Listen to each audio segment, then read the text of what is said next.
Greetings, everyone. Pete Pardo here from Sea of Tranquility. Welcome to pick number 2 of my favorite 31 vocalists of all time.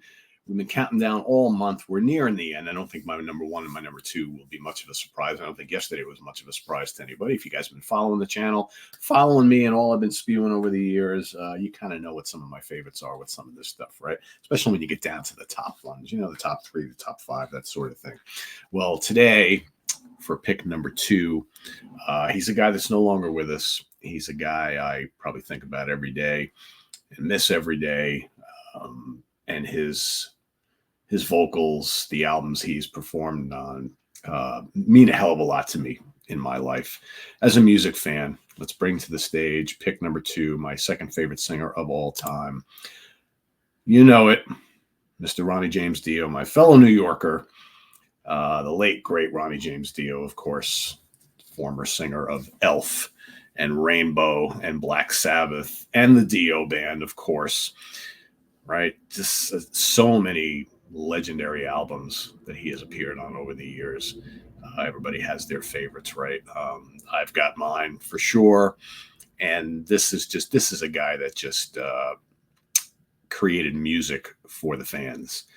And just always gave back to the fans and was always very gracious to the fans. And he just represented all that we love about heavy metal. I mean, that's what Ronnie James Dio was all about. And of course, this thing, right? And there was just this kind of kinship with the audience. I think always Ronnie and his fans. And like I said, he's been responsible for creating some of the greatest hard rock and metal anthems of the last 50 years, right? So let's talk about my 3 favorite albums. Again, should come as no surprise here, featuring his amazing vocals. Rainbow Rising. Absolute banger, absolute classic. It's epic. We all know the songs. Terror Woman, Run with the Wolf, Starstruck, Do You Close Your Eyes, and of course, Stargazer and Light in the Black. That second side of this album, arguably one of the greatest album sides in all of rock history, in my opinion. Just absolutely amazing, and just Dio's vocals are just otherworldly. When Dio first burst on the scene, I mean, there's nobody like him. And how many people since Dio came to prominence, how many other singers tried to do and have done a similar type of vocal style, right? It's because that's the guy everybody strives to be. My number 2 album here is going to be Heaven and Hell by Black Sabbath. Of course, his first 2 albums with Black Sabbath are just absolute classics. And some of, highlights of his career. Of course, you got Neon Nights, Children of the Sea, the title track, Lady Evil, Die Young, Lonely is the Word. I mean, all these great songs on here. The title track alone, amazing. Amazing stuff. And then, of course, I have to go with Mob Rules. Slight edge here, it was either this or Holy Diver, right? But I as much as I love Holy Diver, it's got to be this one. This is just, when you really think about it, I've often thought about this because it's how much I think about Black Sabbath. Imagine if all the infighting didn't happen and the band actually came out with a follow-up to this. The Dehumanizer album is great, but a decade later, right? But imagine if all that shit that happened with the band didn't happen, the Dio band didn't get formed, and maybe some of that stuff kind of became Black Sabbath, right? Black Sabbath songs.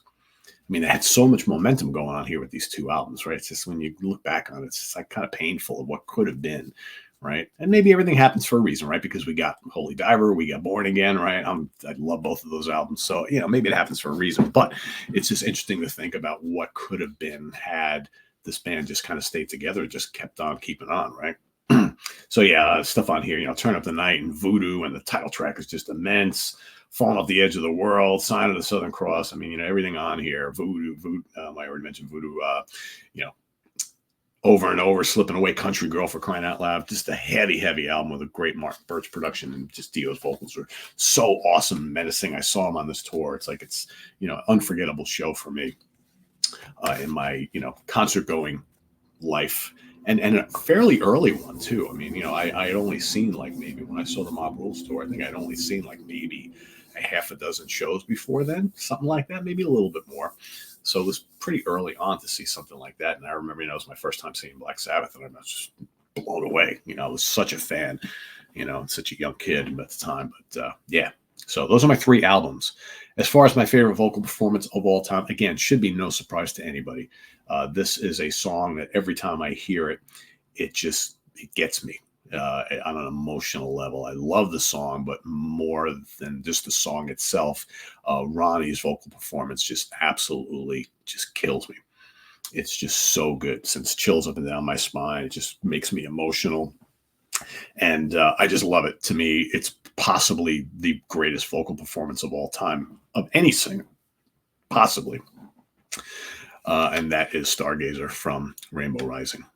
Just an immense song. Absolutely immense song. And musically, it's amazing. But man, Ronnie's vocals, that's what does it. That's what makes it an out and out, drop dead, hard rock metal classic, whatever you want to call it, right? So good. So good. So yeah, Ronnie James Dio is my pick today. Stargazer is the top performance. And of course, these 3 classics, all produced by Martin Birch. I like a lot of Martin Birch productions, So yeah, let us know what you think of Ronnie down in the comments below. Ronnie, we miss you, baby. And list your pick today for pick number 2, for our favorite vocalist of all time. Number 1 coming at you tomorrow. Stay tuned for that. We got also Martin Popoff coming up in a little bit. He and I will be entering the Funhouse. We're going to be talking about some newsworthy things going on in the world of hard rock and metal. So stay tuned for that. We'll talking about the state of Aerosmith and lots of other things. And we might be talking about Black Sabbath as well. So stay tuned for that in just a little bit.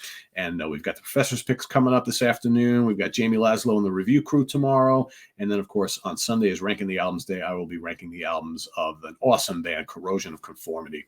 So that's coming up on Sunday. Till then, visit us on the web at www.seaoftranquility.org. We're on Facebook. We're on YouTube all together all the damn time. Please subscribe if you haven't already and click on that notification bell so you get alerted of all of our content as a post. And please do hit the like button before you leave. Also, down below, we got the links to our Ko-Fi page for channel donations, our merch page, and our Cameo page. Thank you in advance for all your support there. It's greatly appreciated. Tune in Monday night, even though it's Labor Day here in the States, a holiday.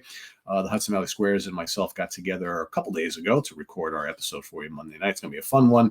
We're going to be talking about some hard rock and metal bands that we feel are severely underrated, that were never really big, never really headliners, but most people love them. Critics kind of dig them. Their fellow bands really dig them. And we always felt they should have been much bigger than they are. So that's coming up at you on Monday night. Till then, I'm Pete Pardo. Enjoy your weekend, everybody, but we'll see you soon here on the channel. Take care. Bye-bye.